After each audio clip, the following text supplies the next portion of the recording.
May tuyo. Pauwi na ako. Tapos na ako mamalengke. Hindi na ako nakapag-video kasi ang dami ko ng bit-bit. Okay. Masarap yung mamalengke ng ganito, yung hindi ka nagmamadali.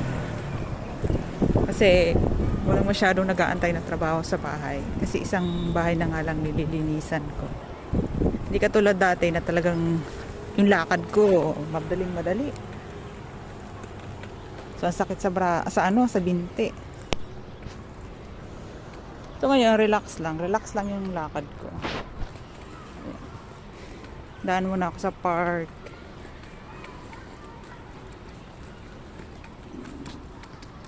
Sana wala na yung magjowa sa bahay pag uwi ko.